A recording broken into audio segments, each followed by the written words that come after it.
Hello, मैं engineer DP Yadav Amit परिवार YouTube channel में आप सभी का हार्दिक स्वागत करते हैं। हम लोग मैकेनिकल इंजीनियरिंग में मेजरिंग टूल्स पढ़ रहे थे और उसके ऑब्जेक्टिव टाइप के तमाम क्वेश्चन महत्वपूर्ण हुए जो बहुत ही इम्पोर्टेंट हैं। उसको आप लोगों ने पढ़ा, लेकिन वीडियो देखने वालों की संख्या बहुत कम है। आप अपने सब्सक्राइबरों की संख्या बढ़ाइए, हमको हतोत्साहित मत करिए। लेकिन इसमें से कुछ बच्चों का रिक्वेस्ट आ रहा है कि सर मेजरिंग टूल में माइक्रोमीटर और वर्नियर कैलिपर को अलग से स्पेशली पढ़ा दीजिए, उससे भी क्वेश्चन पूछे जाते हैं। तो चलिए आज मैं मेजरिंग टूल में ही आपको वर्नियर कैलिपर और माइक्रोमीटर की बात करते हैं। तो आज हम लोग पहले लेंगे माइक्रोमीटर। मेजरिंग टूल हम लोगों के चल रहे हैं मापने वाले औजार यानी मेजरिंग टूल।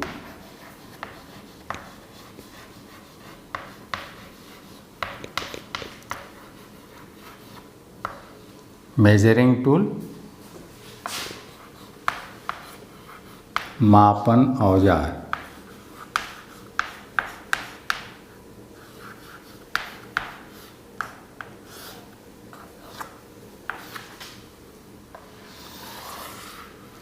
इसमें भी हम लोग लेंगे माइक्रोमीटर। क्या लेंगे? माइक्रोमीटर और स्क्रू गेज।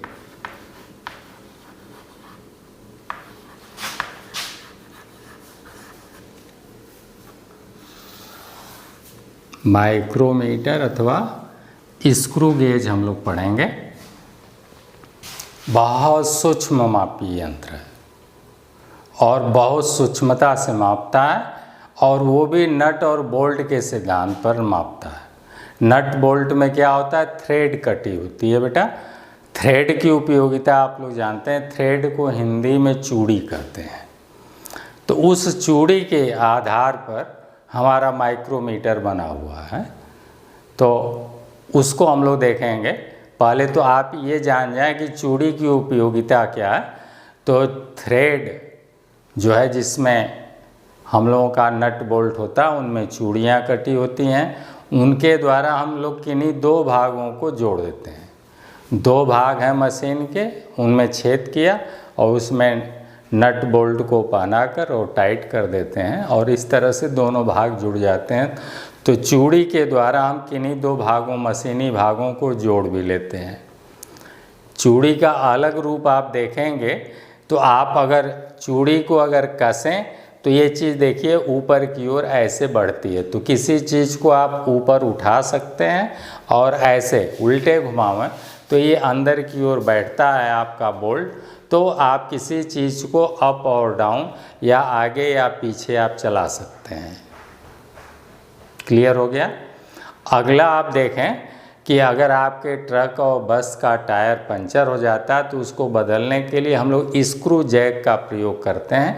मैकेनिकल सिस्टम है, उसमें भी हम लोग जो है जैक को ज़मीन पर रख कर और जब उसके स्क्रू को घुमाते हैं मोटे राड से, तो ऐसे ऐसे उसमें से वो निकलता है और पूरी ट्रक को आप देखते हैं उठा देता, और फिर हम लोग जो है टायर निकाल कर और नया टायर पहना देते हैं।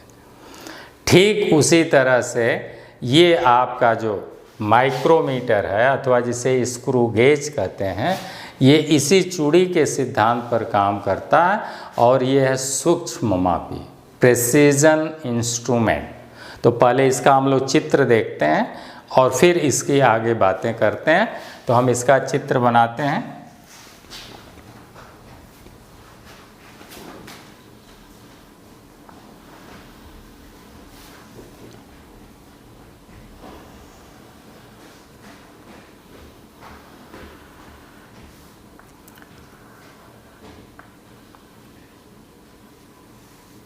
ये हो गया इसका फ्रेम।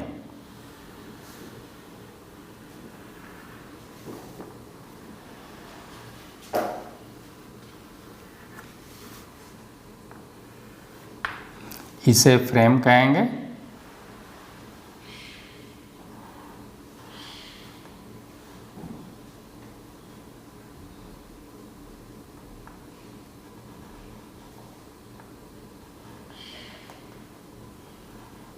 ये हो गया आपका एनविल।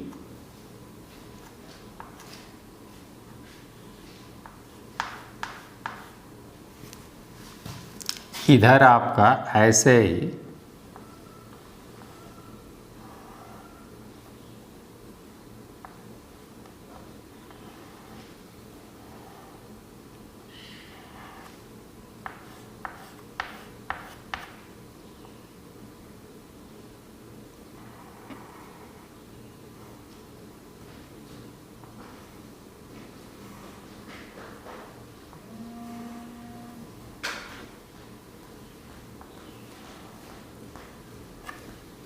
इसे हम लोग स्पिंडल कहेंगे।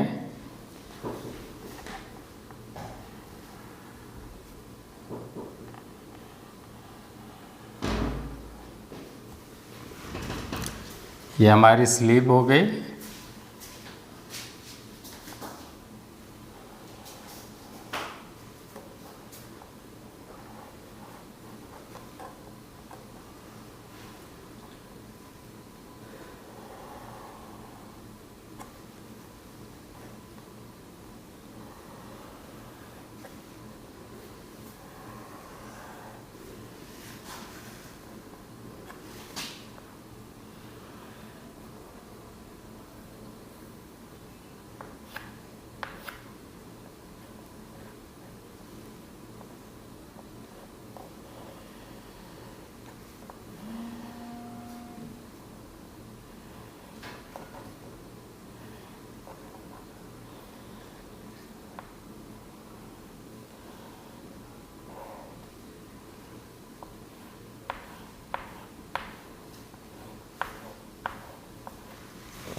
ये है बेटा फ्रेम, जो कि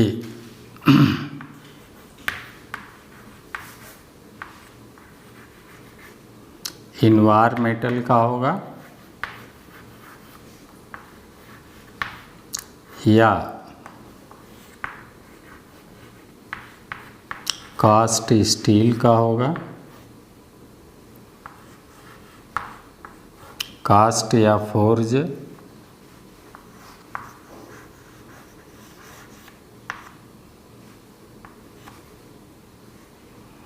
या फिर आप कहेंगे कास्ट आयरन का होगा।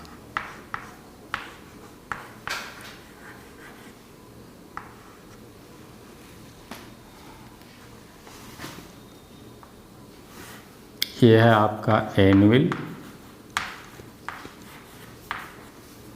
और इसके मुंह पर यहाँ पर कार्बाइड लगा होता है। ये मुंह पर क्या लगा रहता है? कार्बाइड। यहाँ पर क्या लगा देंगे?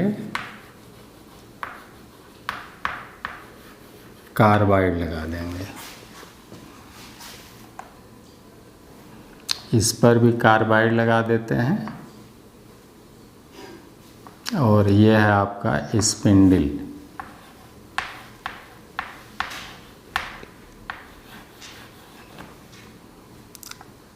ये है स्लीव या बैरल।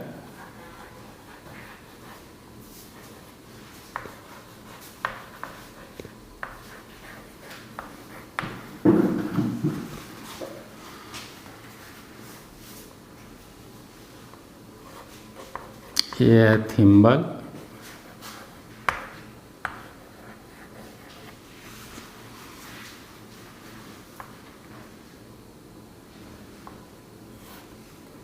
ये है वृत्ति या स्केल कह सकते हैं, या थिम्बल स्केल।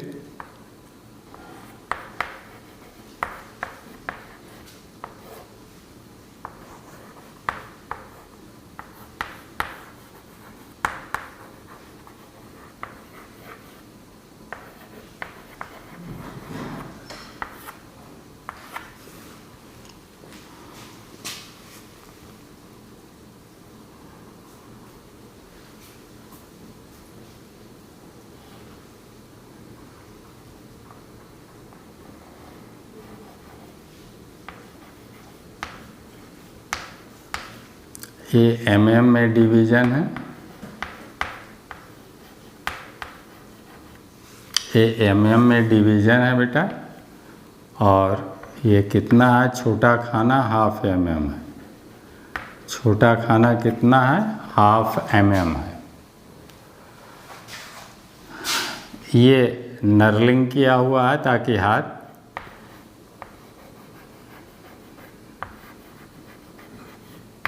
ये नर्लिंग किया हुआ है। और ये वाला रैचेट है।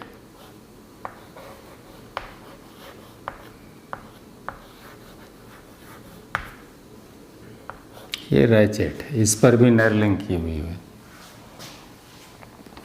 सारे भाग स्पष्ट हो गए। यही है आपका माइक्रोमीटर या स्क्रू गेज। और ये कैसा है? ये प्रेसिजन इंस्ट्रूमेंट में आता है। किस में आता है? प्रेसिजन।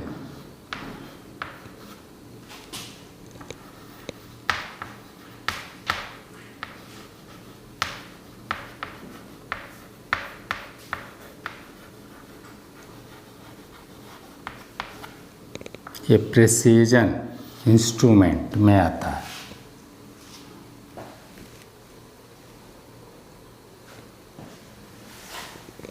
पहली पॉइंट आप लिखना चाहें तो लिख लें। प्रेसिजन इंस्ट्रूमेंट क्या है? प्रेसिजन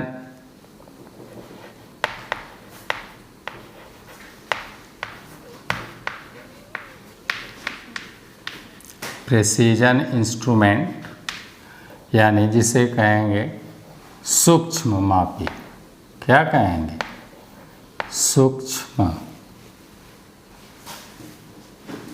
चलिए खाली प्रेसिजन ही लिख लीजिए। प्रेसिजन इंस्ट्रूमेंट लिख लें बेटा। वह इंस्ट्रूमेंट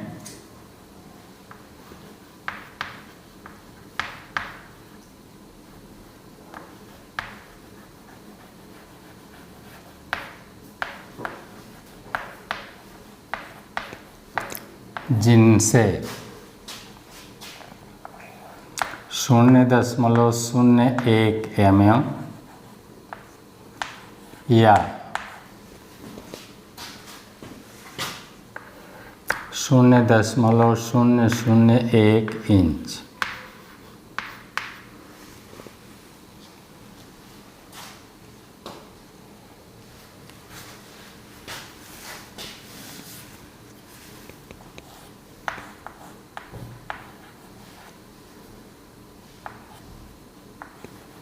एक बटा 100 mm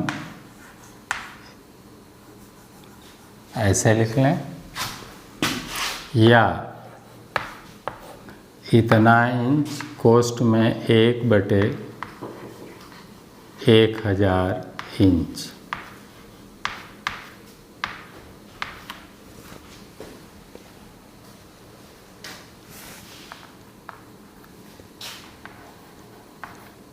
की माप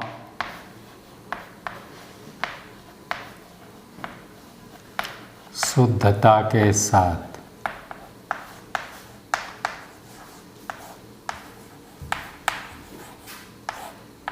मापी जाए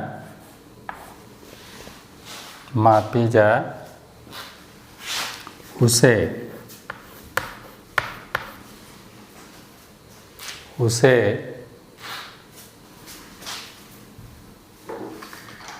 प्रेसीजन इंस्ट्रूमेंट कहते हैं।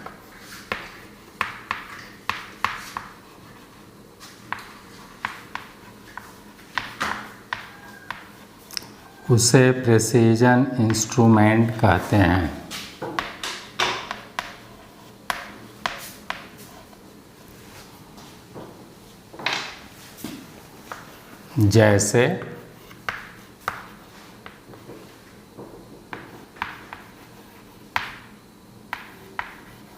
जैसे माइक्रोमीटर।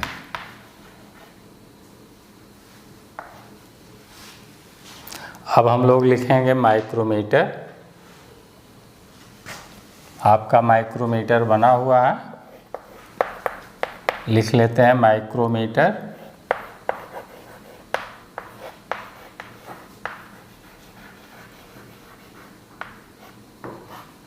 जिसे स्क्रू गेज भी कहते हैं। तो पहली पॉइंट लिख लें बेटा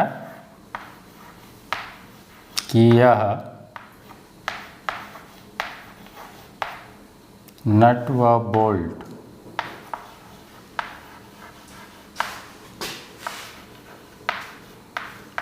के सिद्धांत पर कार्य करता है।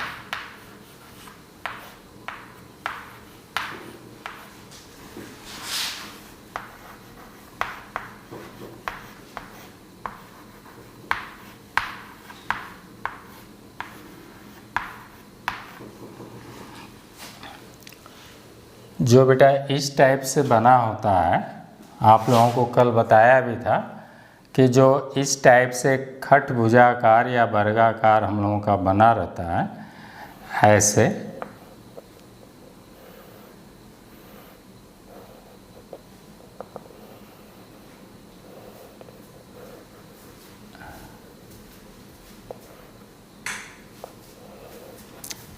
ऐसे बेटा ये बना होता है और इसके अंदर ऐसे वृत्ताकार देखते होंगे, होल ऐसे कटा रहता है और इसी में जो है चूड़ी ऐसे ऐसे तमाम चूड़ियाँ ऐसे चूड़ियाँ बनी रहती हैं।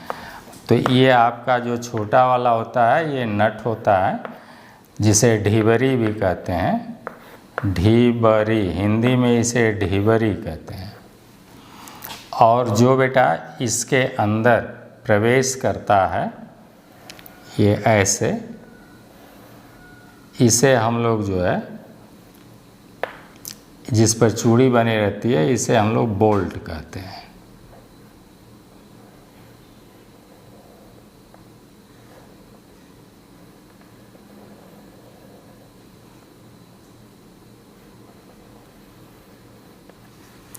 ये आपका, अब इसी पर जो है आपकी ऐसे चूड़ी बनी होती है, ऐसे और ऐसे इस पर चूड़ियाँ बनी होती हैं। मैं बना दे रहा हूँ, ऐसे ऐसे चूड़ी बनी होती है।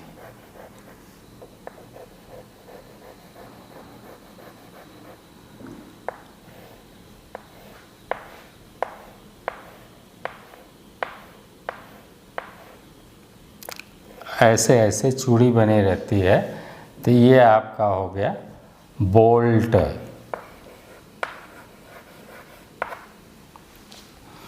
ये नट बोल्ट यहाँ स्लीव या बैरल के अंदर लगे होते हैं। इसी स्लीव और बैरल के अंदर आपका नट लगा होता है, नट एंड बोल्ट। ये इसी के सिद्धांत पर, तो ये नट बोल्ट जो है इसी के अंदर लगा रहता है। जब हम लोग इसे घुमाते हैं, इसे थिम्बल को, इस थिम्बल को पकड़कर या रैचेट को पकड़कर जब घुमाते हैं तो हमारा जो ये स्पिंडल है ये आगे बढ़ता है। और जब इसे उल्टे घुमाएंगे, ऐसे घुमाएंगे, एंटी क्लॉकवाइज घुमाएंगे, तो ये पीछे हटता है। क्लियर हो गया। और जो ये बीच वाली लाइन है, ये जो बीच वाली लाइन है इसको जो है डेटम लाइन बोलते हैं। ये जो बीच वाली लाइन है, ये वाली लाइन जो ऐसे पट लाइन गई है, ये लाइन जो पट लाइन गई है, इसे हम लोग डेटम लाइन बोलते हैं। कौन सी लाइन बोलते हैं? डाटम लाइन या डेटम लाइन।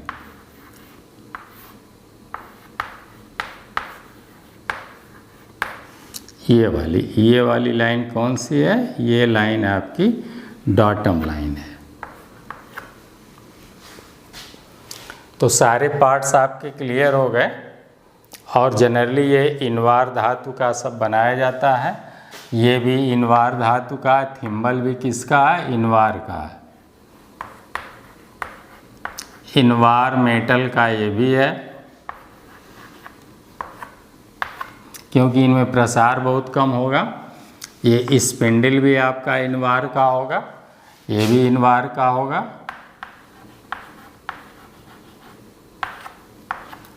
जो कि गर्मी पाकर फैलाव न हो, तो ऐसे के लिए हम लोग इनवार धातु का प्रयोग करते हैं। स्लीव भी इनवार की होगी, सारे जो है इनवार। तो आगे आप लिख लें। तो ये जो है नट व बोल्ट के सिद्धांत पर कार्य करता है। अर्थात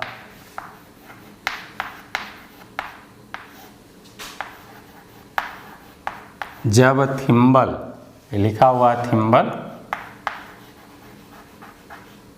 जब थिम्बल को एक चक्र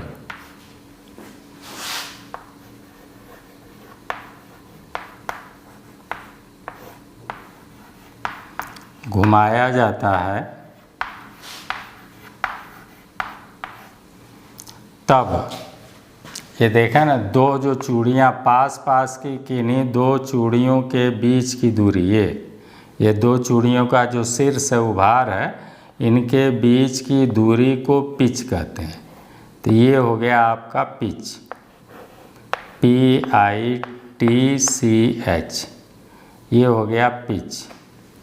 तो दो चूड़ियों के बीच की, जब इसे एक चक्कर इसके अंदर हम जब घुमाएंगे तो ये कितना आगे बढ़ेगा? एक पूरा चक्कर घुमाने पर जितना दो चूड़ियों के बीच में गैप होता है, उतना ये बोल्ट या तो आगे बढ़ जाएगा अथवा उल्टे घुमाने पर पीछे हटता है।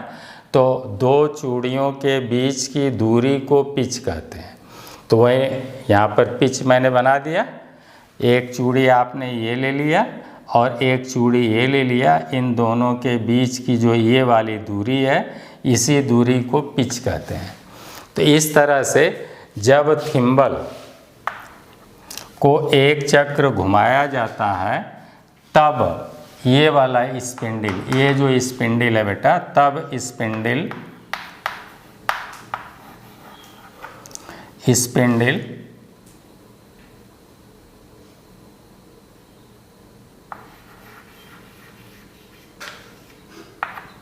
स्लीव या बैरल बोलते हैं इसे, लिखा है हुआ। तो स्लीव या स्लीव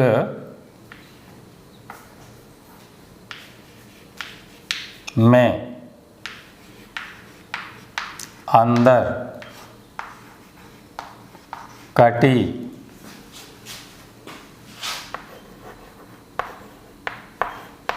चूड़ी के पिच के बराबर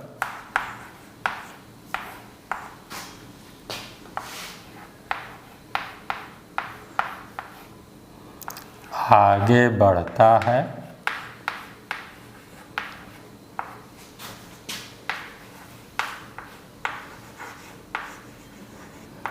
या बेटा पीछे हटता है।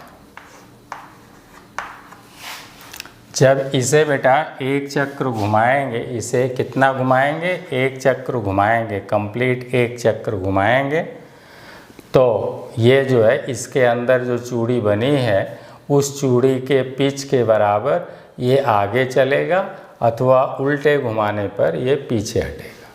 अगले मुंह पर कार्बाइड लगा देते हैं ताकि ये घिसने ना पावे। कार्बाइड बहुत हार्ड होता है, लिखा है कार्बाइड लगा देते हैं, ये कार्बाइड इधर भी और इधर भी, ताकि इसका मुंह घिसने ना पावे। क्योंकि ये माइक्रोन में मापेगा, इसका नाम है माइक्रोमीटर। अभी समझा देते हैं। तो माइक्रोमीटर किस सिद्धांत पर कार्य करता है? तो पहला पॉइंट तो यह हुआ कि इस सिद्धांत पर, नट बोल्ट के सिद्धांत पर कार्य करता है। और जब थिम्बल को हम घुमाएंगे तो ये कितना आगे पीछे चलेगा? पिच के बराबर चलेगा। अब अगली पॉइंट इसमें लिख लें, इसमें सेकेंड पॉइंट लिख लें, स्लीव के अंदर, स्लीव या बैरल भी कहेंगे, के अंदर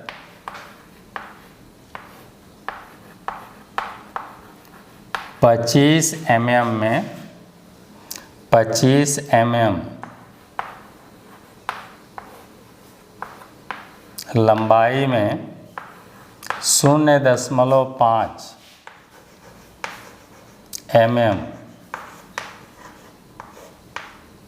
पिच की चूड़ी कटी होती है। कितने की चूड़ी कटी होती है? 25 mm लंबाई में 0.5 mm, 0.5 mm को 1/2 mm कहेंगे, हाफ mm की। तो यानी उसमें जो ये पिच का मान अंदर, उसके अंदर पिच का मान है वो 1/2 mm है। पिच कितना है? 1/2 mm है, या 0.5 mm की उसमें जो है पिच है जो चूड़ी कटी है। कितनी लंबाई में कटी है? 25 mm में।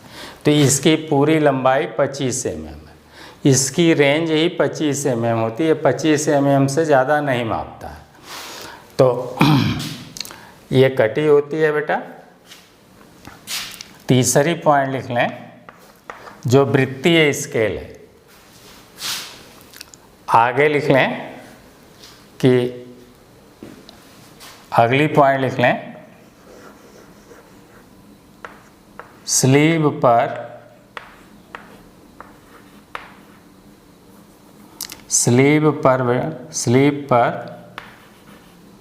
mm में डिवीजन बने होते हैं। खाने बेटा या डिवीजन बने होते हैं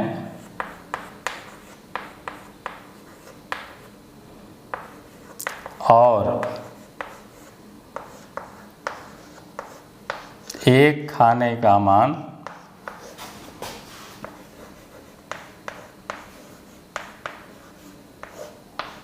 एक बटा 2 mm होता है।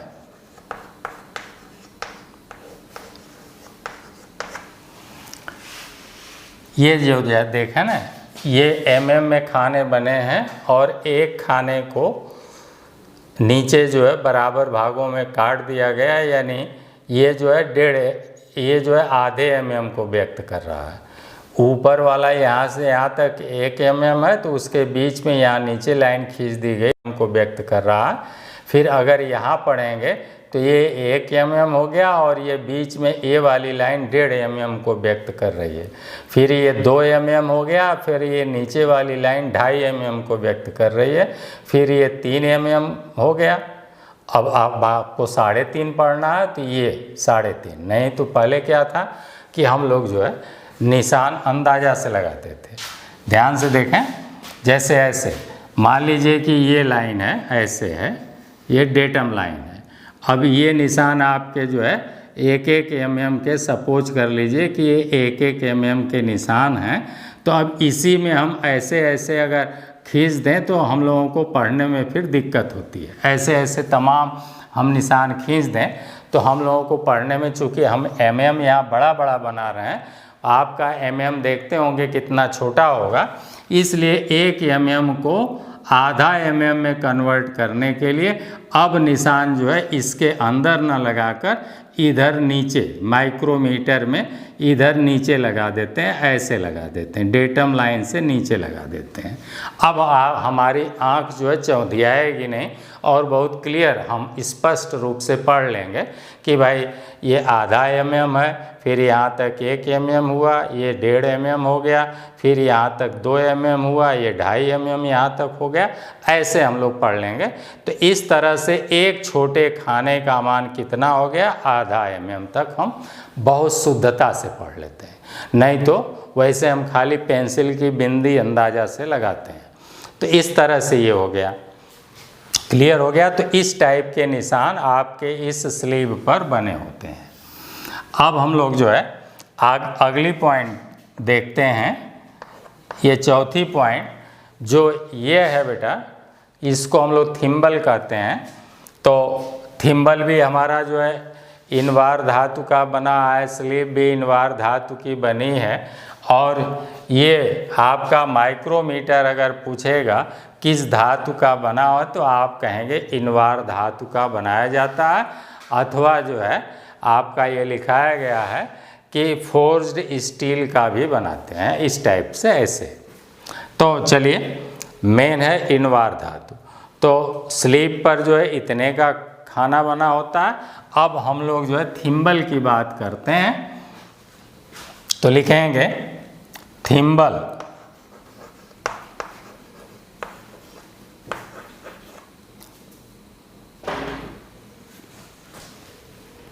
थिम्बल BLE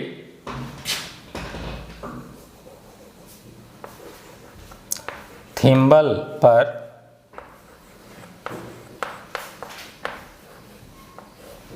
वृत्तीय खाने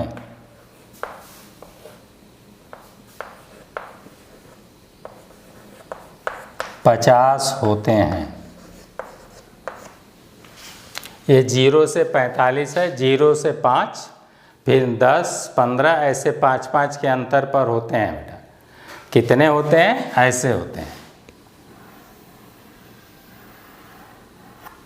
मान लीजिए कि यहाँ 0 है तो 0, फिर 5, फिर ऐसे 10, फिर 15, फिर 20, फिर ऐसे 25, फिर ऐसे 30, फिर 35, फिर ऐसे 40, और फिर ऐसे यहाँ हो जाएगा 45, 45, 5 फिर 50 हो जाएगा। तो इस टाइप से ये इस पर जो है खाने बने होते हैं। 0 के बाद 5, 5 के बाद 10, 10 के बाद 15, और फिर लास्ट में आ जाएगा 45, 45 और 5 जुड़ जाएगा तो 0 के यहाँ 50 हो जाएगा। तो यहाँ 0 के जगह 50 नहीं लिखा जाता, बल्कि 45 और फिर 0 जुड़ जाएगा तो यहीं 50 हो जाएगा। तो इस तरह से कितने खाने बने होते हैं? 50 खाने 50 होते हैं। अगली पॉइंट लिख लें, इसको मिटा दूं।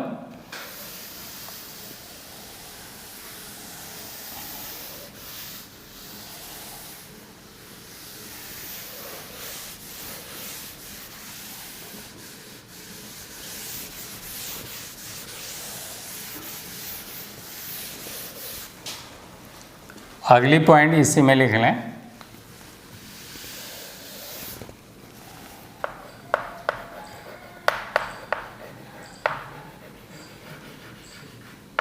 माइक्रोमीटर में अगली पॉइंट आपकी हो जाएगी, 4 हो गई थी, 5 में लिख लें कि यह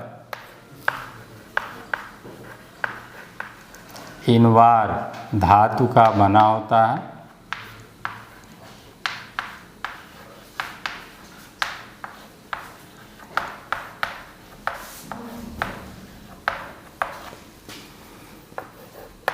अगली पॉइंट लिख लें बेटा, एनविल आपने देख ही लिया। एनविल व आप स्पेंडल लिखें, हिंदी में तर्क भी उसे बोलेंगे, तो एनविल व तर्क लिख लें या स्पेंडल लिख लें, हिंदी भी जानते हैं तर्क। एनविल व स्पेंडल को घिसने से बचाने के लिए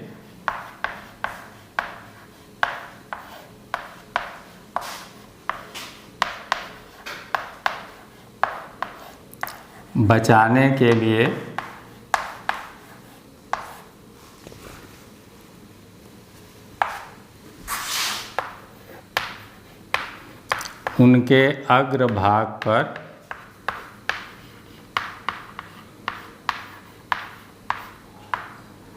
कार्बाइड चढ़ा दिया जाता है।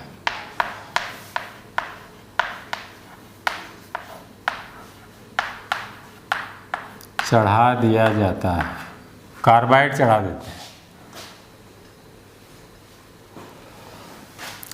अगली पॉइंट देख लें,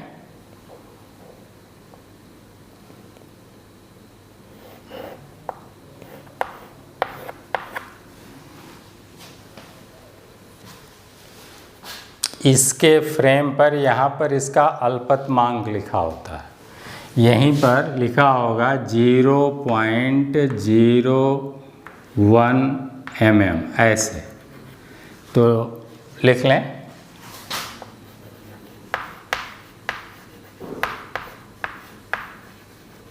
इसके फ्रेम पर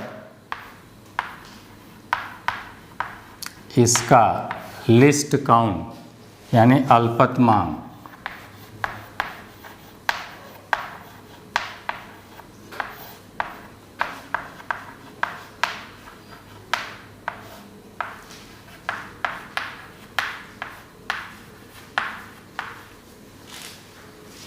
अल्पतमांक लिखा होता है।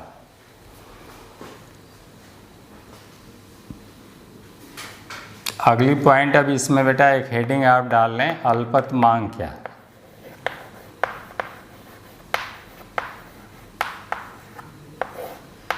अल्पतमांक यानी लिस्ट काउंट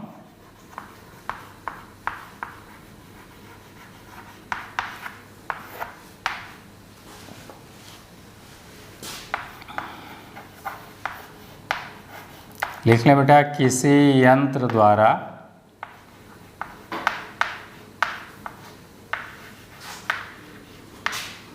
कम से कम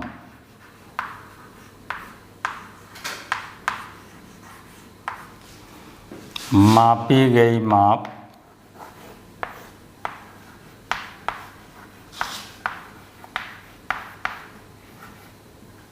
अल्पतमांक कहलाता है।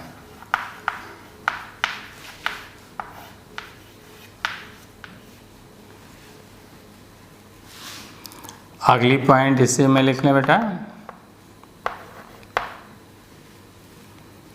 माइक्रोमीटर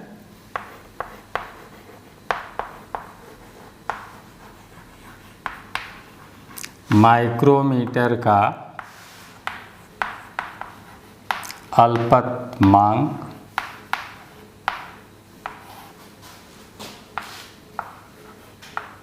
मैट्रिक में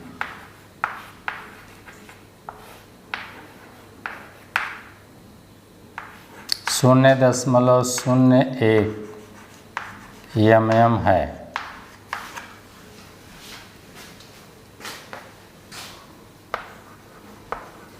जबकि ब्रिटिश में बेटा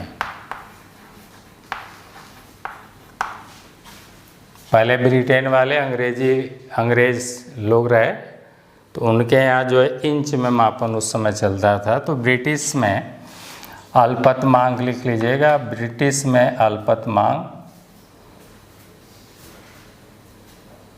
0.001 इंच है, 1 इंच होता है।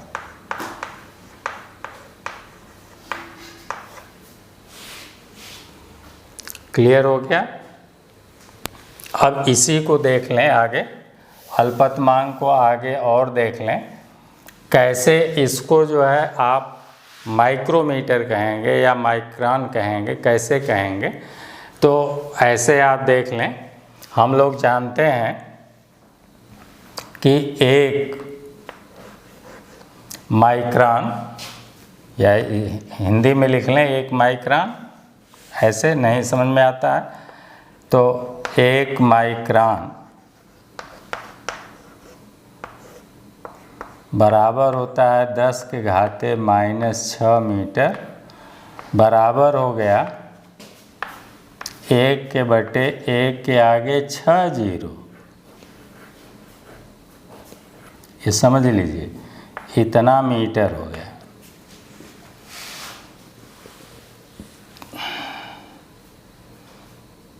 और 1 मीटर में कितने mm होते हैं? तो 1000 mm होते हैं। 1 मीटर में कितने mm होते हैं? 1 मीटर में 100 सेंटीमीटर होते हैं, और 1 सेंटीमीटर में 10, तो 100 दाह में 1000, तो 1000। तो बराबर इसमें अगर हम गुणा कर दें तो हो जाएगा 1/1 के आगे 6 जीरो ऐसे लगा दीजिए, और गुणे 1000 कर दीजिए। अब ये बन गया मिलीमीटर, मीटर से कन्वर्ट हो गया mm में। देखिए ये 3 जीरो इस 3 जीरो से कट गया, यानी 1 माइक्रोन बराबर, बहुत पूछता है, 1 लाख बार पूछा जा चुका है। कितनी बार? 1 लाख बार। ये 1 लाख बार पूछा जा चुका है। 1 लाख बार ये क्वेश्चन जो है आपके कंपटीशन में पूछा गया है कि 1 माइक्रोन कितने जो है मीटर के बराबर है, तो इतने, या माइक्रोमीटर कितने मीटर के बराबर है, इतने मीटर के। लेकिन अगर मिलीमीटर में पूछ देता है तो बच्चे आंसर गलत कर देते हैं। तो देखिए 1/1000, 1/1000 mm को आप इसी को बराबर ऐसे भी लिख सकते हैं, भाग दे देंगे तो बराबर हो जाएगा 0.001 mm। इतने को भी कहेंगे, 1 माइक्रोन कहेंगे, भाग दे लीजिए, इतना आ जाएगा। अथवा इसी को कहेंगे 10⁻³ mm। 10⁻³ कितना हो गया? -3 mm। तो इतना देता है। अमूमन आंसर एक विकल्प जो है ये दिया रहेगा। 1 माइक्रोन बराबर होता है 0.001 mm। इसलिए इन सबों का नाम पड़ा माइक्रोमीटर। अब देखिए इनका लिस्ट काउंट आप देख रहे हैं 0.1 mm है, और इंच में जो है 0.001 इंच है। लेकिन अगर आप जो है वर्नियर माइक्रोमीटर ले लें, ये तो साधारण माइक्रोमीटर का हम अल्पतमांक बता रहे हैं। अगर आप वर्नियर माइक्रोमीटर, अभी इसी में हम लोग चल रहे हैं, अब नीचे यहाँ पर जगह नहीं है, नहीं तो यहीं लिख देते हैं। यदि वर्नियर माइक्रोमीटर है, बेटा अगली पॉइंट इसी में लिख लें, यदि वर्नियर माइक्रोमीटर है, कौन सा? वर्नियर भी आ गया और साथ में माइक्रोमीटर, तब इसका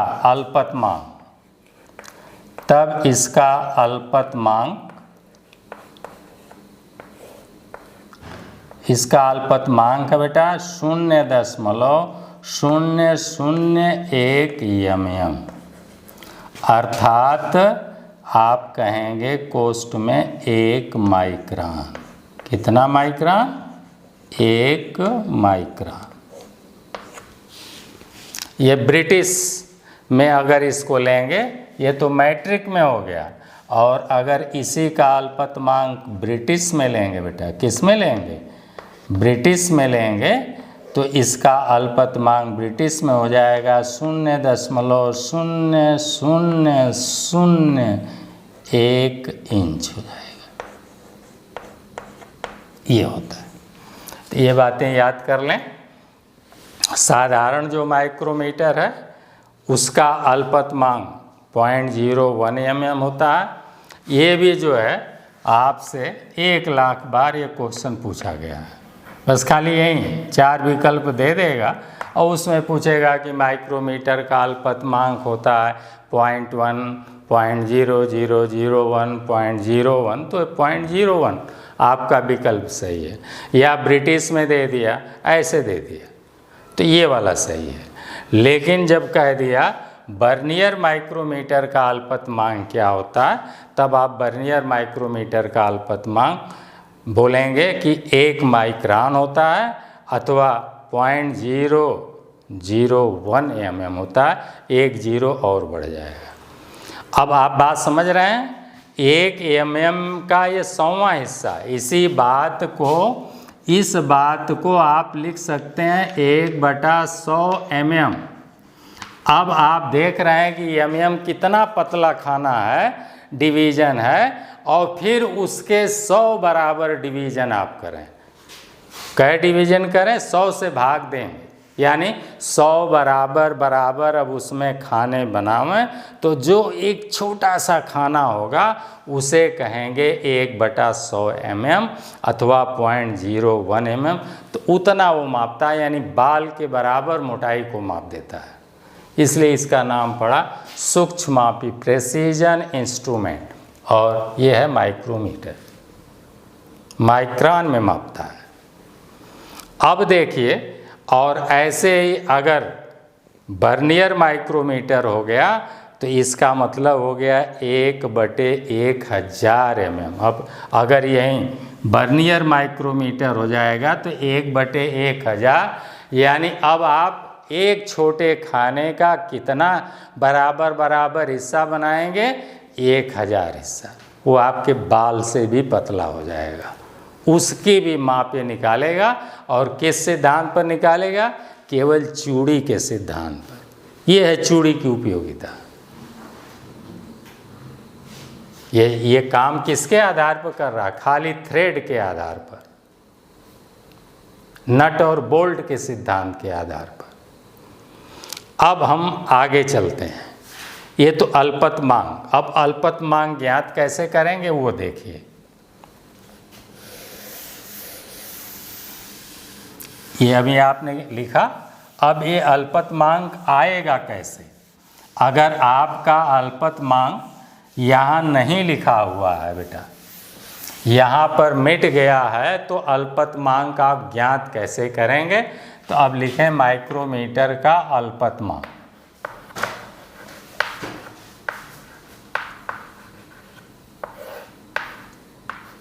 लिस्ट काउंट। अगर हम इसे एक चक्कर घुमाएं, थिम्बल को एक चक्कर घुमाएं, तो कितना ये आगे पीछे चलेगा? पिच के बराबर। पिच कितना है? 1/2 mm। आपने अभी लिखा कि 25 mm की लंबाई में 1/2 mm की चूड़ी जो बनाई जाती है उसका पिच 1/2 mm या 0.5 mm। तो अगर एक चक्कर घुमाएंगे तो ये कितना आगे बढ़ेगा? 0.5 mm अथवा 1/2 mm आगे बढ़ेगा या पीछे हटेगा। लेकिन अगर एक चक्कर यानी 50 खाना न घुमा के एक छोटा खाना घुमा दें, तब कितना घूमेगा? तब जो है 1/2 का केवल 50वां हिस्सा घूमेगा। नई बात समझ में आ रही है?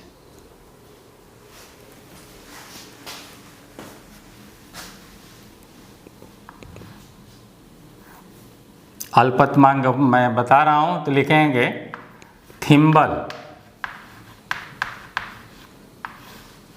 ये है आपका थिम्बल जिस पर 50 खाने बने, थिम्बल पर 50 खाने हैं, वृत्तीय खाने भी उसे कहेंगे।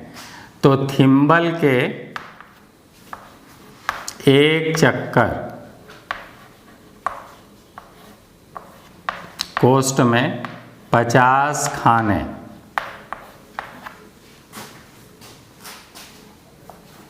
एक चक्कर घुमाने पर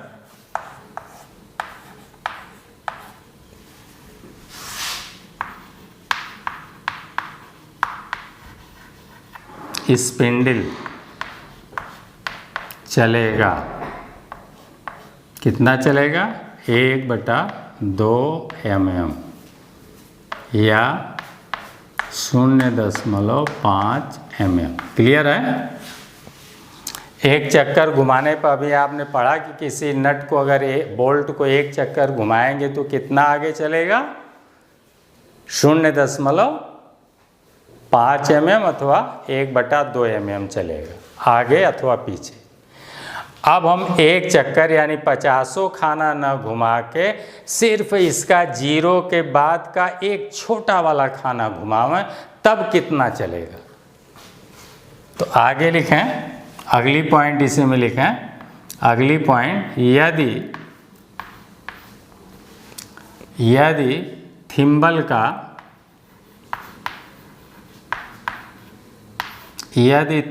का सिर्फ एक छोटा खाना घुमाया जाए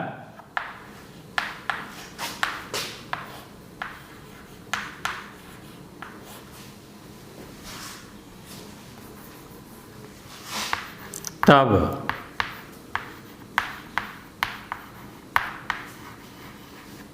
स्पिंडल चलेगा 1/2 का 50वां हिस्सा। कितना चलेगा? 1/2 का 50वां हिस्सा चलेगा, अर्थात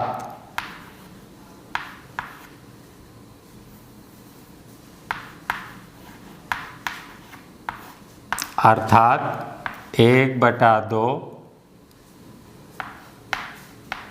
भागे 50 बराबर 1/2 गुणे 50 बराबर 1/100 बराबर 0.01 mm। इस तरह से इतना चलेगा। यानी इसको हम केवल एक छोटा डिवीज़न ऐसे खाली घुमावें, एक खाना ऐसा घुमावें कि एक छोटा खाना जो इस पर ऐसे ऐसे छोटे खाने बने हुए हैं, ऐसे ऐसे खाने बने हुए हैं, तो केवल 0 के बाद एक छोटा खाना हम घुमावें तो वो जो है 1/2 अब mm आगे बढ़ के ये स्पिंडल आगे न बढ़ के कितना बढ़ेगा? 1/2 का सिर्फ 50वां ही हिस्सा बढ़ पाएगा। तो 1/2 में 50 से भाग देंगे 50वां हिस्सा ज्ञात करने के लिए, तो इतने सिर्फ आगे बढ़ेगा। और यही हो गया एक तरह से लिस्ट काउंट।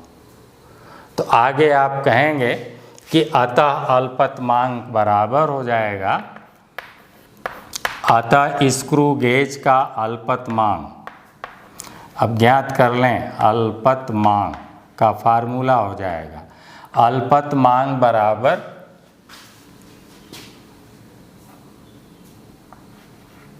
स्लीव, ऐसे लिख लें, स्लीव चूड़ी की पिच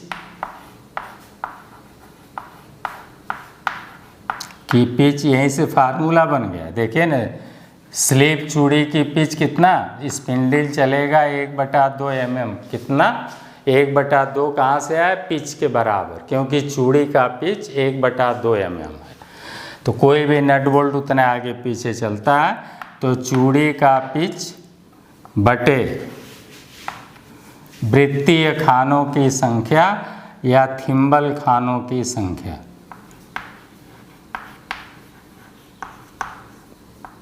थिम्बल खानों की संख्या, ये हो गया आपके अल्पतमांक का फार्मूला, याद कर लीजिए। अब ये सब कहानी आपके समझने के लिए अभी तक बनाया, अब आ गया फार्मूला ये। और अब जो है स्लीव चूड़ी का पिच है 1/2 mm बटे वृत्तीय खानों की संख्या। इस पर अभी आपको बताया कि कुल 45, ये 45 लिखा है और ये 0 के बाद वहाँ 50 हो जाएगा, तो बटे 50 बराबर 1/100 बराबर 0.01 mm। ये हो गया आपके अल्पतमांक का फार्मूला।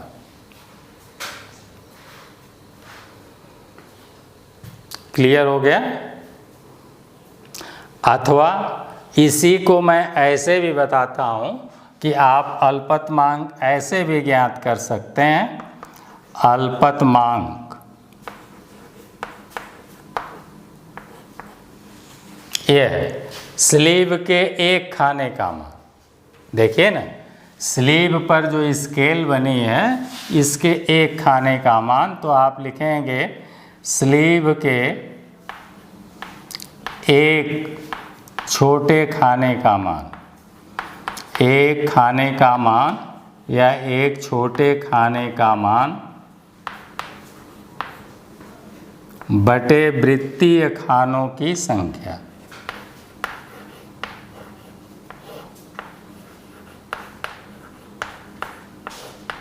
वृत्तीय खानों की संख्या बेटा ऐसे लिख लें। और एक खाने का मान कितना है, आपको बताया कि 1 mm को नीचे ऐसे डिवाइड किया है, तो एक छोटे खाने का मान कितना है, 1/2 mm। तो लिख देंगे यहाँ पर 1/2 1/2 mm और बटे वृत्तीय खानों की संख्या 50 बेटा बराबर हो गया 1/100 बराबर 0.01 mm। ये आपका ऐसे भी आ सकता है, ये भी अल्पतमांक का फार्मूला हो।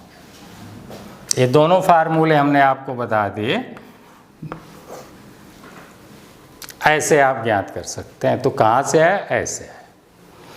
अब इसी को ये तो मैट्रिक में रहा, ये अल्पतमांक किस में रहा, ये मैट्रिक में रहा, मैट्रिक में यानी mm में। मैट्रिक का मतलब mm में जो माप हो वो मैट्रिक है, आजकल वही मैट्रिक चल रही है। लेकिन अगर ब्रिटिश वाली बात करें तो हम लोग अब ब्रिटिश में अल्पतमांक देखते हैं।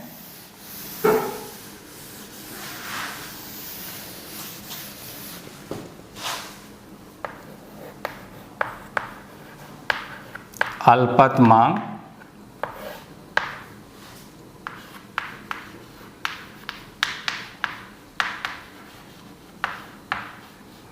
अगर ब्रिटिश में देखें बेटा, तो ब्रिटिश में क्या है कि 1 इंच में अंदर जो हम लोग चूड़ी बनाते हैं वो 40 चूड़ी बना देते हैं। तो ब्रिटिश में लिख लें, स्लीव के अंदर, स्लीव को बैरल भी कहते हैं, स्लीव के अंदर 1 इंच में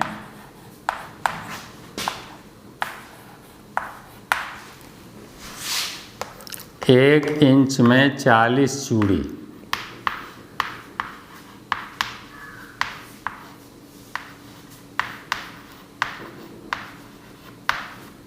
बना देते हैं।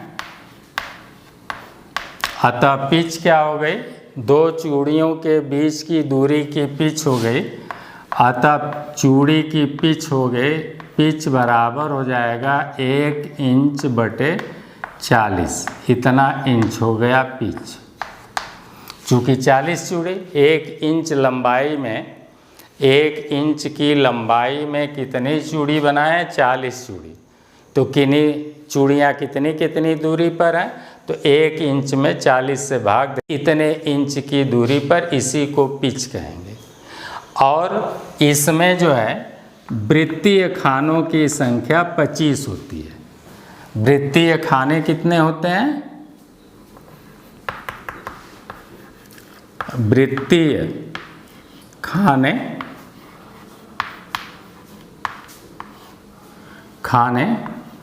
25 होते हैं।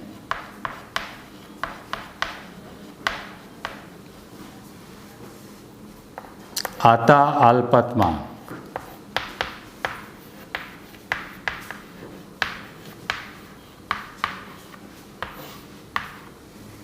अतः अब हो गया बेटा अल्पतमांक बराबर पिच, तो वहीं स्लीप में चूड़ी का पिच, तो लिखेंगे पिच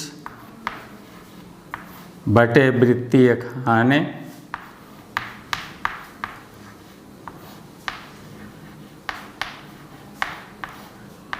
पिच बटे वृत्तीय खाने बेटा ऐसे लिख लेंगे।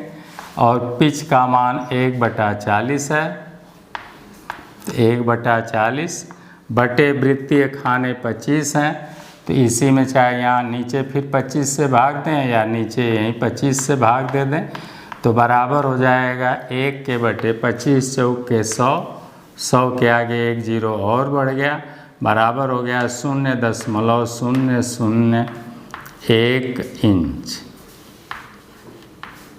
तो इस तरह से ब्रिटिश में जो है वो हमारा जो है अल्पतमांक ऐसे ज्ञात किया जाता है, जिसको आपको लिखाया गया है ये।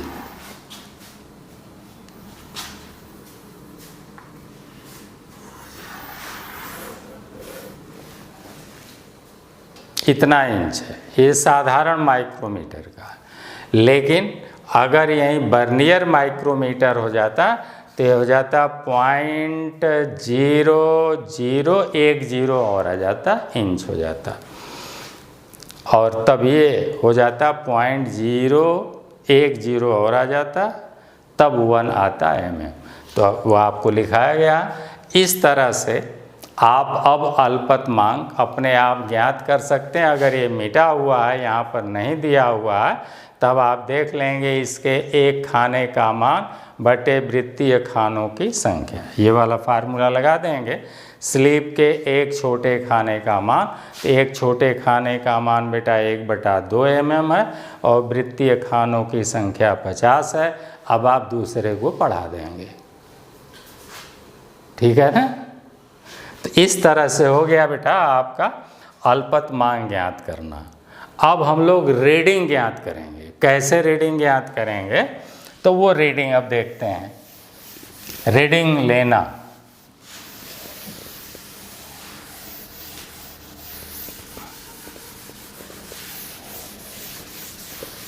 कोई आपसे कह दे कि इसके अल्पतमांक के बराबर हमको जो है इसमें माप दिखाइए, इसको चला के, तो इस थिम्बल को एक छोटे खाने के बराबर आप चलाएंगे। इस थिम्बल को पकड़ेंगे और कितना, एक इसके छोटे खाने के बराबर हल्का से ऐसे घुमा देंगे, ऐसे घुमा देंगे। अब कहेंगे ये जितना आगे बढ़ा है उसी का मान 0.01 mm है। और अल्पतमांक ज्ञात कैसे करेंगे, तो आप कहेंगे कि बैरल पर बने एक छोटे खाने का मान 1/2 mm बटे वृत्तीय खानों की संख्या 50 बराबर आ गया 0.01 mm। यही है लिस्ट काउंट। अब आगे बेटा हम लोग रीडिंग कैसे लेंगे, तो अब रीडिंग देखते हैं। रीडिंग लेना, बहुत से लड़के रीडिंग नहीं ले पाते हैं, तो रीडिंग हम लोग कैसे लेंगे, रीडिंग लेते हैं। देखिए ये मान लीजिए कि यहाँ पर बेटा यही पोजीशन है, मान लीजिए कि ये 0 थोड़ा सा हम लोगों का मान लीजिए कि ऊपर है, डेटम लाइन से ये यहाँ पर 0 है, ये ऐसे, ये 0 यहाँ है, और ये डेटम लाइन थोड़ा इस सीध में है। तो ये हमारा मान लीजिए कि यहाँ पर कुछ ऐसे आएगा। तो हम लोग देखते हैं, तो इस समय रीडिंग कितनी खुली हुई है, तो पहले तो ये मेन स्केल है, इसको हम लोग पढ़ेंगे। तो रीडिंग बराबर हो गया बेटा स्लीव या जिसे मेन स्केल कहेंगे बेटा, तो लिखेंगे स्लीव स्केल का मान प्लस बेटा डेटम लाइन, इसे डेटम लाइन कहते हैं, लिखाया गया है, ये देखिए ना, ये जो पट लाइन बीचों बीच खींची गई है स्लीव पर, उसी को डाटम लाइन बोलते हैं। तो डाटम लाइन के सीध में पड़ने वाले वृत्तीय खानों की संख्या, तो लिखेंगे प्लस डाटम लाइन के सीध में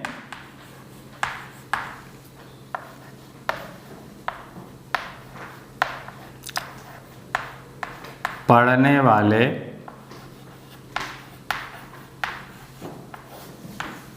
वृत्तीय खाने की संख्या, ये लिख लेंगे इतना। और फिर बेटा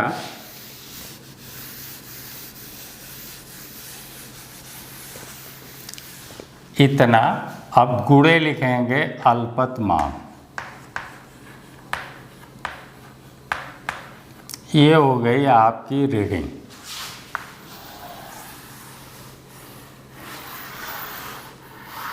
ऐसे रीडिंग लेना।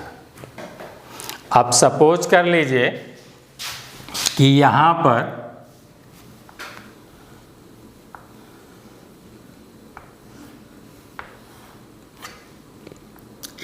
पर बेटा जो ऐसे हमारा और ये ऐसे आया था, और ये हमारा जो है ऐसे, ये डाटम लाइन थी, ये ऐसे, और जीरो जो है हमारा ये यहाँ पर इसका जीरो था, ये जीरो यहाँ पर था, इसके सीध में नहीं पड़ रहा था, ये है डाटम लाइन।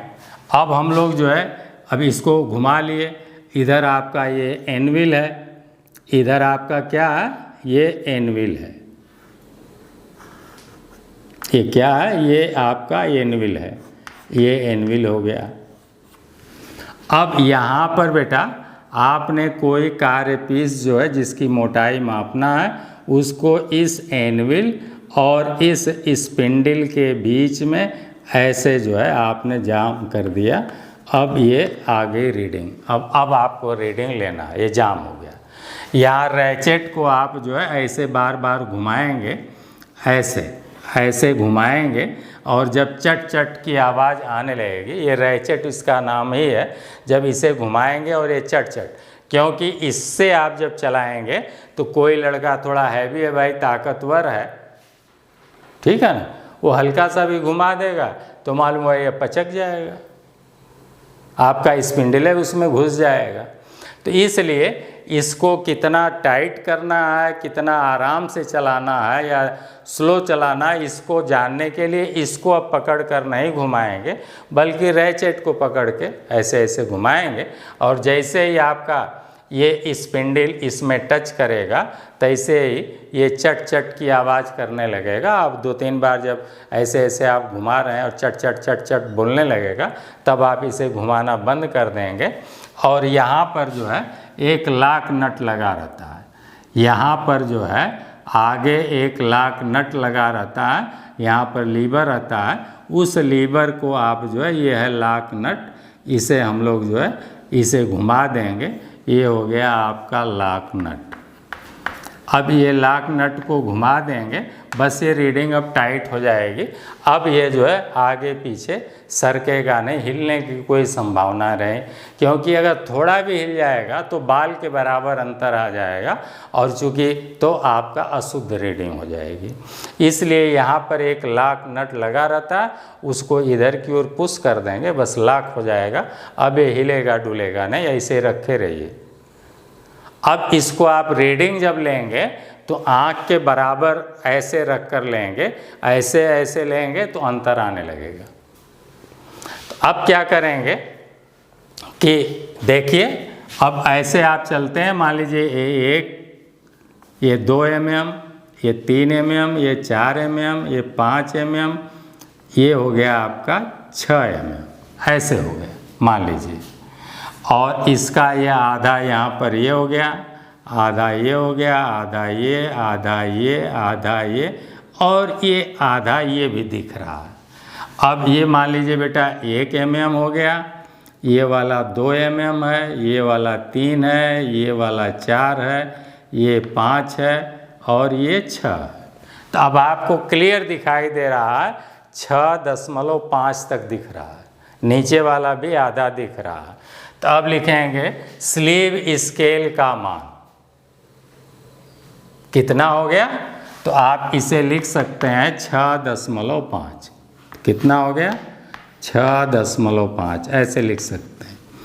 प्लस अब डाटम लाइन ए जा रही है, इसके सीध में यहाँ पर बेटा मान लीजिए कि आपका 45 है, तो 45 और 5 50, तो इसके सीध में कौन सा पड़ रहा होगा अंक आप देख रहे हैं, तो 48 पड़ रहा होगा। हमें लग रहा है 45 के बाद 46 एक खाना, 47, ये 48वां खाना पड़ रहा होगा।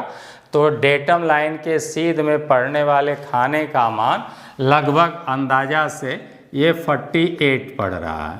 तो वहीं लिखेंगे डाटम लाइन के सीध में पड़ने वाले वृत्तीय खाने की संख्या हो गई 48, और गुणे अल्पतमांक पहले में आप ज्ञात किए हैं वह है 0.01। अब गुणा कर लेंगे बेटा इससे, तो ये हो जाएगा 6.5 और प्लस इसको गुणा करेंगे तो ये हो जाएगा 0.48। अब दोनों को जोड़ लेंगे बेटा, ये 0 है ऐसे मान लेंगे। तो अब इसे अगली लाइन में आप जो है इसे जोड़ लेंगे, तो 0 8 के 8 हो गया, 5 4 9 हो गया, दशमलव और फिर 6 के 6 हो गया, तो आ गया इतना mm। यानी इस तरह से ये जो आपका वस्तु है, इस वस्तु की मोटाई आ गई 6.98 mm। क्लियर हो गया कॉन्सेप्ट। अब आप रीडिंग भी माइक्रोमीटर से ले लेंगे। अभी और भी चलना है माइक्रोमीटर में। अब आते हैं शून्यांक त्रुटि, 0 एरर। बहुत लंबा हो रहा है समय, लेकिन जल्दी इसको ख़त्म कर देते हैं। देखते हैं शून्यांक त्रुटि।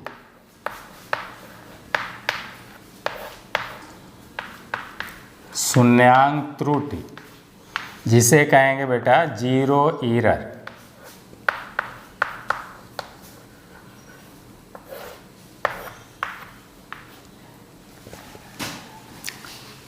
जब बेटा इस डेटम लाइन का और इस वृत्तीय खाने का शून्य एक सीध में पढ़ते हैं तो कोई शून्यांक त्रुटि नहीं होती है। तो लिख लें, पहले लिख लें, जब एनविल व स्पिंडल, ये बेटा एनविल है और इस स्पिंडल को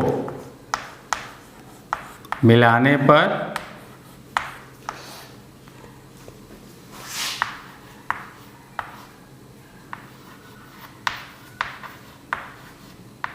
वृत्तीय स्केल का शून्य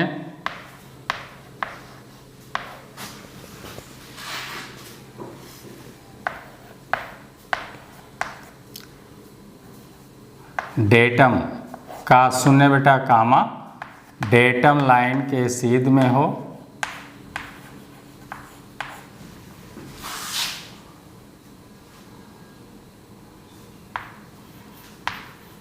लाइन के सीध में पड़े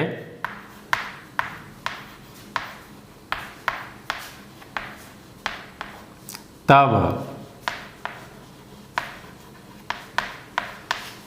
माइक्रोमीटर, तब बेटा चा घिस गई है, माइक्रोमीटर में कोई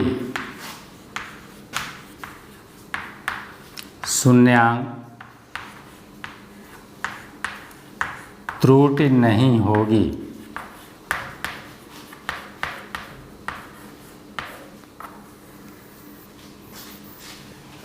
नहीं होगी। अगली पॉइंट बेटा,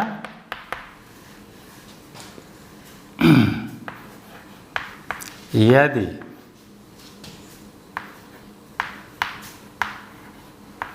डाटम लाइन से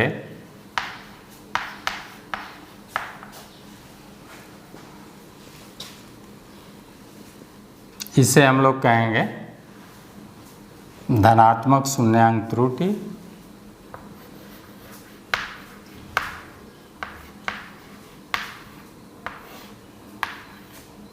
धनात्मक शून्यांक त्रुटि लिख लें।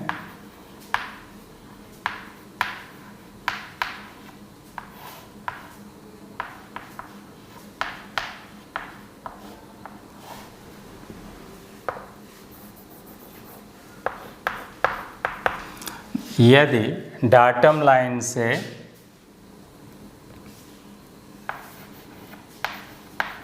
वृत्तीय स्केल का शून्य, वृत्तीय स्केल मैं बार बार लिख दे रहा हूँ, आप लिखेंगे थिम्बल स्केल,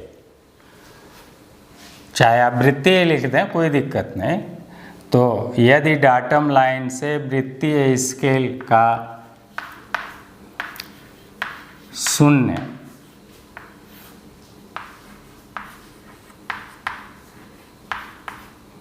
पहले पड़े, जब एनविल और स्पिंडल को आपस में मिलाएं, बेटा पूरा लिख लें, जब एनविल व स्पिंडल को मिलाने पर यदि डाटम लाइन से वृत्तीय स्केल का शून्य पहले ही पड़ जाए, जैसे शून्य अभी उस पार है और इसको हम लोग ऐसे आपस में मिला दिए, क्या किए, ये आपका एनविल हो गया, ये आपका एनविल हो गया और इसको हम लोगों ने मिलाया, ऐसे टच कराया, तो ये हमारा जो है स्पिंडल हो गया, ये स्पिंडल हो गया मान लीजिए। तो ये जब स्पिंडल हो गया, ये हमारी स्लीव हो गई, ये स्लीव हो गई और ये जो है स्पिंडल हो गया ऐसे।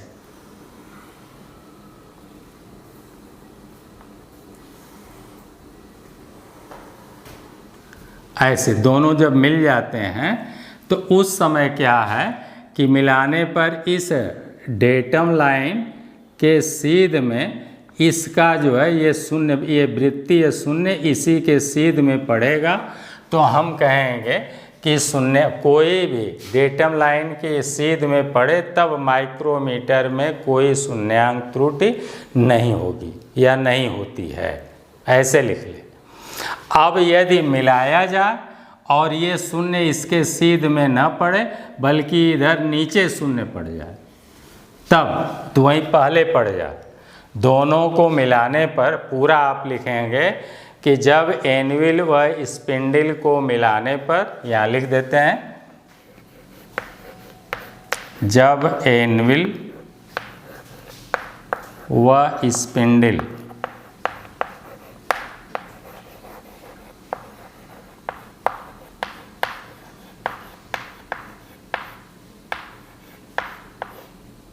को मिलाने पर यदि डाटम लाइन से वृत्तीय स्केल का शून्य पहले पड़े तब धनात्मक शून्यांक त्रुटि होती है।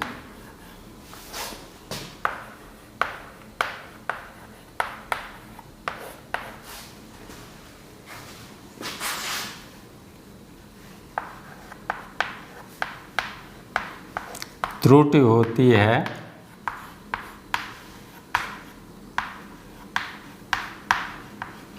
और इस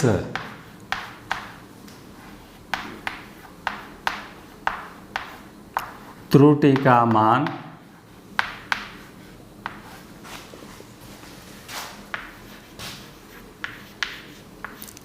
कुल मान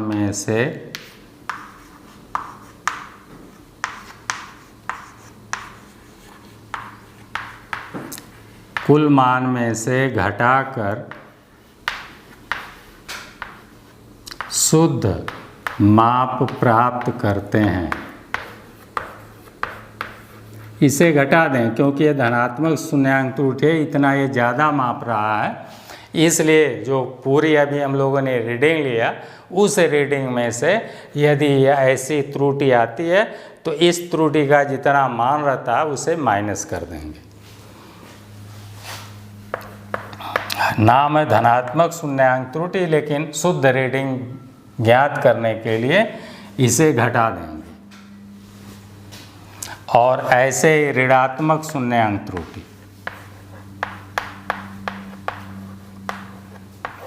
ऋणात्मक शून्यांक त्रुटि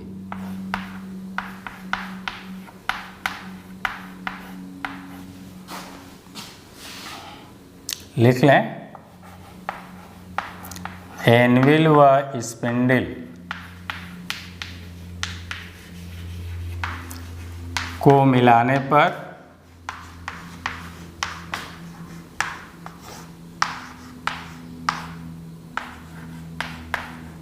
यदि वृत्तीय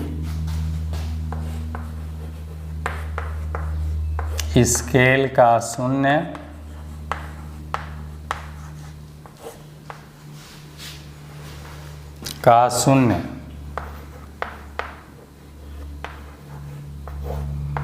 डाटम लाइन से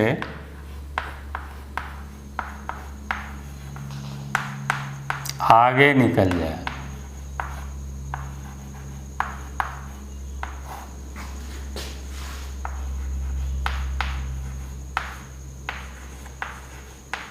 तब उसे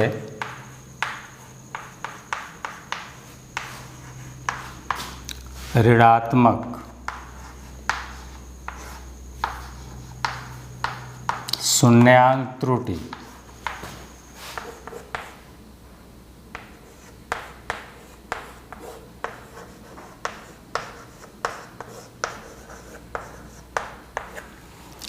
अब ये जीरो जो है यहाँ ना पढ़ के ये जीरो, ये डाटम लाइन है और जीरो यहाँ पहुँच जाए, इससे आगे निकल जाए, तब जो है हो गई ऋणात्मक शून्यांक त्रुटि। और इसे ऋणात्मक शून्यांक त्रुटि कहेंगे। आगे लिख लें। और शुद्ध माप प्राप्त करने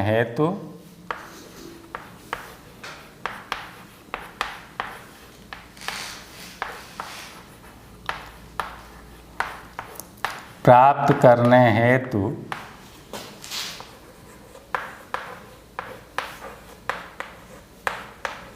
इस त्रुटि को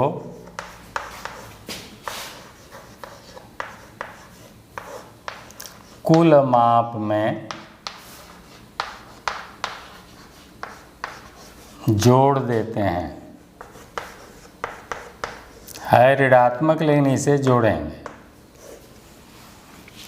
एक है बैकलेस एरर, एक और त्रुटि है जिसे हम लोग बैकलेस एरर भी कहते हैं। वो क्या है कि जब हम लोग इसे लगातार यूज करते रहते हैं तो जो इसके अंदर नट बोल्ट लगे हैं उनमें उनकी चूड़ियाँ घिस जाती हैं और उनमें प्ले हो जाता है। ध्यान से सुन लें, लिख लीजिएगा बैकलेस एरर। बैकलेस एरर क्या है?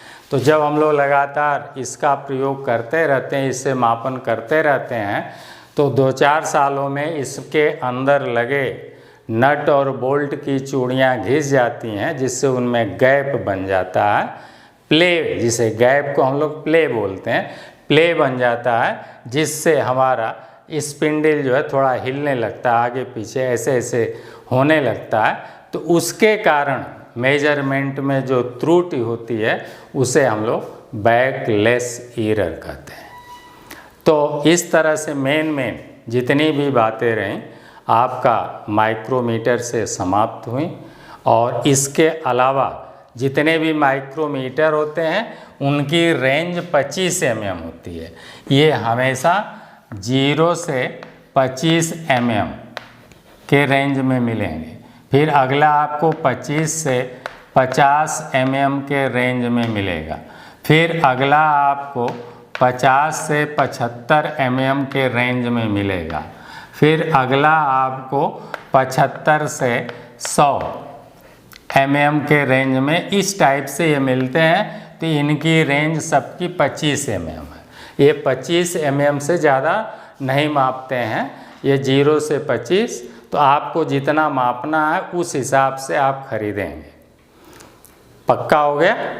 तो अगर रेंज पूछता है तो इसका ये हो गया, और इसका जैसे आपसे कहा कि 50 से 75 की 0 रेंज क्या है, तो 0 रेंज ये है। 50 से 75 की ये वाला क्या है, ये वाला 0 रेंज है। 0 रेंज का मतलब समझे, यानी 50 से 49 mm मापना, 48 mm मापना है तो नहीं मापेगा। जब भी मापेगा तो 50 से ज़्यादा ही मापेगा, 51 मापेगा, 52 मापेगा, और कहाँ तक मापेगा, 75 mm तक मापेगा। तो इनकी जो रेंज होती है वो 25 mm की होती है, उससे ज़्यादा की इनकी रेंज नहीं होती है, और इस रेंज में ये मार्केट में बिकते हैं।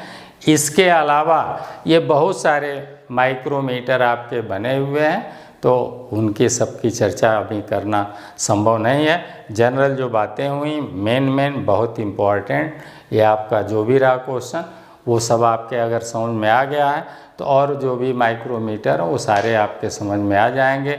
अभी उनका हम लोग उपयोग जो है, जैसे अभी गहराई मापने में तो उसको डेप्थ माइक्रोमीटर बोलेंगे, कहीं चूड़ी का वो माप रहे हैं, दांते का पिच माप रहे हैं तो उसे गियर टूथ माइक्रोमीटर, इस टाइप से अलग अलग हैं सब।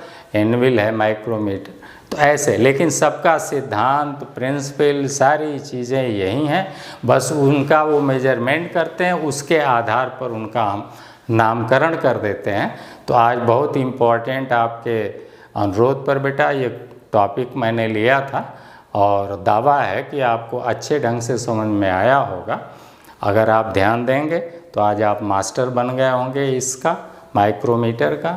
ये हाई स्कूल के भी बच्चों को मैच करेगा, इंटर के भी बच्चों को मैच करेगा, ITI, पॉलिटेक्निक, यहाँ तक कि बीटेक के भी बच्चों को मैच करेगा।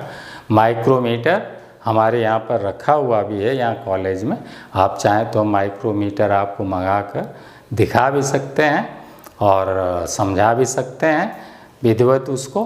तो हम किसी दिन आपको माइक्रोमीटर दिखा भी देंगे प्रैक्टिकली, आप देख भी लेंगे। और इनकी जो है एरर वगैरह दूर करने के लिए एक सी स्पैनर आता है, उससे हम लोग अगर नट बोल्ट अंदर का ढीला हो गया तो उसे टाइट भी कर लेते हैं। ये सब सुविधाएं हैं। तो फिलहाल आज का वीडियो बहुत ही आपके लिए फ़ायदेमंद है, और इससे हर प्रतियोगी परीक्षा में एक आध क्वेश्चन ज़रूर पूछा जाता है, और जिस चैप्टर से एक क्वेश्चन पूछ लिया गया वो चैप्टर हमारे लिए बहुत इम्पॉर्टेंट हो जाता है, क्योंकि बहुत सारी मैथ हैं, बहुत सारे साइंस हैं, बहुत सारे रीजनिंग हैं, बहुत सारे टेक्निकल हैं, तो सबसे प्रश्न एराइज करना संभव नहीं है। तो हमारी प्रतियोगी परीक्षा में जिस चैप्टर से अगर हमें एक भी क्वेश्चन मिल जाता है तो हमारे लिए महत्वपूर्ण हो जाता है। और ये चैप्टर वर्नियर और माइक्रोमीटर ये दोनों ऐसे हैं कि हर प्रतियोगी परीक्षा में, टेक्निकल परीक्षाओं में ज़रूर एक आध क्वेश्चन पूछे जाते हैं। तो इस लिहाज से बहुत इम्पॉर्टेंट है। तो आप लोगों से अनुरोध है कि अच्छी इसकी नोट्स बनावें। हमने पूरा प्रयास किया है कि आप YouTube पर इससे बेहतर वीडियो नहीं पाएंगे, तो इसे अच्छे ढंग से आप नोट करें। अब हम लोग आज का वीडियो यहीं समाप्त करते हैं, फिर हम लोग अब कल या परसों अगले वीडियो में मिलेंगे। तब तक के लिए ढेर सारी मंगलमय शुभकामनाएं। धन्यवाद।